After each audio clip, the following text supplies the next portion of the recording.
സമുദ്രത്തിനു മുകളിലോ വലിയ ജലാശയങ്ങൾക്ക് മുകളിലോ ഒഴുകുന്ന നഗരത്തെക്കുറിച്ച് നിങ്ങൾ ചിന്തിച്ചിട്ടുണ്ടോ?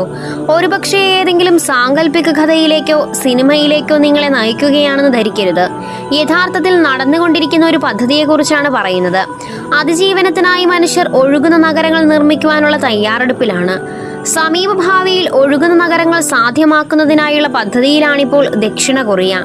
ഭാവിയിലേക്കുള്ള ഫ്ലോട്ടിംഗ് സിറ്റി നിർമ്മാണത്തിൽ ഏർപ്പെട്ടിരിക്കുന്നത് ദക്ഷിണ കൊറിയയിലെ ഓഷ്യാനിക്സ് എന്ന കമ്പനിയാണ്. ഇപ്പോൾ ദക്ഷിണ കൊറിയയിൽ നിർമ്മിക്കുന്ന ഈ ഫ്ലോട്ടിംഗ് സിറ്റിക്ക് ലോകത്തിലെ ഏറ്റവും വിശ്വസനീയമായ സംഘടനകളിലൊന്നായ UN ഹാബിറ്റാറ്റിന്റെ UN ഹ്യൂമൻ സെറ്റിൽമെന്റ് പ്രോഗ്രാമിന്റെ പിന്തുണയും ലഭിച്ചിട്ടുണ്ട്.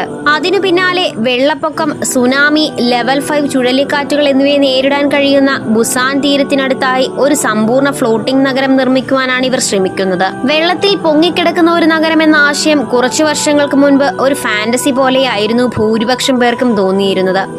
എന്നാൽ ഒരിക്കലും യാഥാർത്ഥ്യമാകില്ലെന്ന് കരുതിയിരുന്ന ആ ആശയം ഇപ്പോൾ എല്ലാ തടസ്സങ്ങളെയും മറികടന്ന് നിശ്ചയദാർഢ്യത്തോടുകൂടി നിർമ്മാണ ഘട്ടത്തിലേക്ക് നീങ്ങിയിരിക്കുകയാണ്. ഉദ്യോഗസ്ഥർ വെളിപ്പെടുത്തിയതനുസരിച്ച് 2025ഓടെ ഒഴുകുന്ന നഗരത്തിന്റെ ഒരു പ്രാഥമിക പതിപ്പ് തയ്യാറാകുമെന്നാണ്. ഓഷ്യാനിക്സ് നിർമ്മിക്കുന്ന ഒഴുകുന്ന നഗരം എങ്ങനെയായിരിക്കും?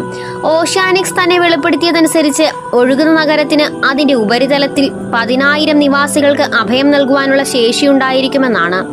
കൂടാതെ അവർ 300 നിവാസികളുള്ള വലിയ അയൽപക്കങ്ങളായി വിഭജിക്കപ്പെടും.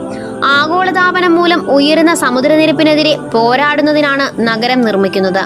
ഈ നഗരത്തിലെ എല്ലാ ഷെൽട്ടറുകളും 7 നിലകളിൽ താഴെയായിരിക്കും. സമുദ്രനിരപ്പിനൊപ്പം ഉയരുന്ന വിധത്തിലും വെള്ളപ്പൊക്കത്തെ പ്രതിരോധിക്കുന്ന തരത്തിലുമാണ് ഫ്ലോട്ടിംഗ് സിറ്റി നിർമ്മിക്കുക.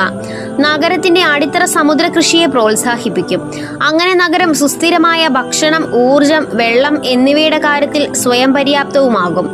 മുളയുൾപ്പെടെയുള്ള തദ്ദേശീയമായി ലഭിക്കുന്ന വസ്തുക്കൾ കൊണ്ടാണ് ഒഴുകുന്ന നഗരം നിർമ്മിക്കുകയെന്നും കമ്പനി വെളിപ്പെടുത്തുന്നു. നിങ്ങൾക്ക് ഈ വീഡിയോ ഇഷ്ടമായാൽ ലൈക്ക് ചെയ്യുവാനും ചാനൽ സബ്സ്ക്രൈബ് ചെയ്യുവാനും മറക്കരുതേ.